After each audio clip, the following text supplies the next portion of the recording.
Today, I'm going to talk about the Endorphin Speed versus the New Balance TC.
.33 miles, 7 minutes, 59 seconds per mile, 151 beats per minute today, going for a long run in the Endorphin Speed so I could put it head to head against the New Balance FuelCell TC, which I also went for a 15-mile run earlier this week, doing just about the same workout, although on different routes. Now, before I get to my thoughts on how these two shoes did, I do want to go over some disclosures.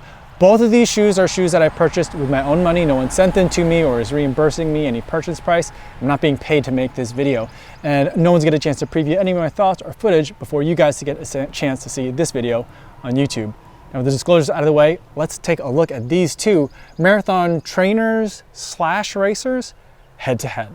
The Endorphin Speed comes in with an 8mm heel drop and 27.5 millimeters of stack height in the forefoot, whereas the FuelCell TC comes in with a 10mm heel drop, but 26 millimeters of stack height in the forefoot. So we're dealing with a variation of just a couple of millimeters, leading to two very similarly spec'd shoes. Just about the only way that they're different in terms of on-paper specs is in the weight.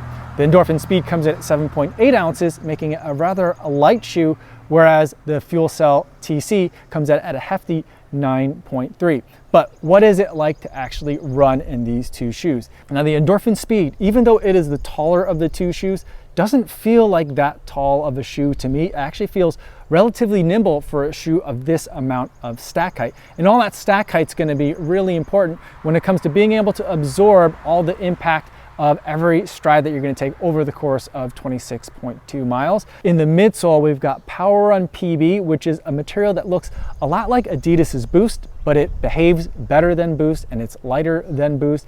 And the PB formulation is a special formulation that Saucony's been making for their racing shoes. But instead of the carbon fiber plate that's in the Endorphin Pro, this shoe, the Endorphin Speed, has a nylon plate. And the way that these two materials work together, the Power Run PB, the midsole material, and the plate, is that it gives a nice springiness and a bounciness to each step. I still feel kind of that little push that a plate can give to a racing shoe, but I'm also getting a nice sense of shock absorption as my foot hits the ground, as well as responsiveness and some of that energy return that you're getting from these high-tech foams that are in marathon racing shoes these days. And it ends up being a running experience, whether it's a longer workout run or if it's something like a marathon race, that I think is really pleasant and just what I'm looking for something that's going to be as long as a marathon. Now the FuelCell TC has a very soft foam that's in here, but it's one that also gives a lot of bounce back as you're running. Pairing with that foam is a full-length carbon fiber plate, which is not as stiff as some of the other carbon fiber plates out there. And what that results in is a shoe that when I hit the ground, I'm getting a lot of impact absorption because of the softness of this FuelCell foam. And then as my weight hits the ground, it bends that carbon fiber plate. And as I'm bending it, I'm putting energy into it. And as my foot lifts off the ground, the energy gets thrown back into the shoe and propels me forward. What I'm feeling from this shoe is a really strong but pleasant carbon fiber push-off feel. So it feels like my quads are just a little bit stronger than they normally are. And it's a nice driving sensation that makes it easy once you get into those marathon paces to just lock in and hit cruise control and keep going. So it's been a really pleasant shoe for me to be able to run in, a nice sense of power and just like horsepower. The drawback is, however, though, that the shoe is a little bit heavy. I don't normally feel it so much when I'm starting to get up into those faster paces, but as I'm getting tired, that's when you start to feel it just a little bit. Now, in terms of comparing these two shoes head to head, I feel like the Endorphin Speed combined with kind of my body weight, my body type, and my foot strike, it just seems to suit me a lot better. Now, both of these shoes are really great to run in and some of the best shoes that are gonna come out this year in 2020. But I will say about the FuelCell TC is that there's kind of not an awkwardness to it, but there's almost like a multi-stage aspect to this shoe that I've noticed. And I think that has to do with this FuelCell TC foam. It's almost as if there's two foams in all this stack height. There's part of it where I feel like I'm really squishing down into the shoe, and then there's another part that I feel like is bouncy. And what it results in is a foot strike that seems like it's almost like a two-stage foot strike. Instead of something like, imagine like someone jumping on a trampoline, it's really fluid.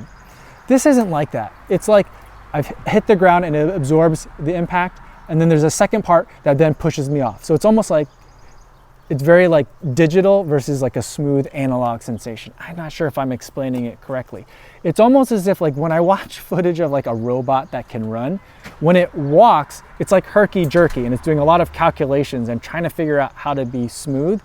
But then when it runs quickly, it can run really fast and it seems to be doing excellent. But there's still that element of like mechanicalness to it. That's kind of like an exaggeration, but it gives you like the seed of the idea of what I'm feeling in here. There's like a disconnect, a very slight disconnect that I'm feeling as I run in this shoe. And it's really just picking nits at this point.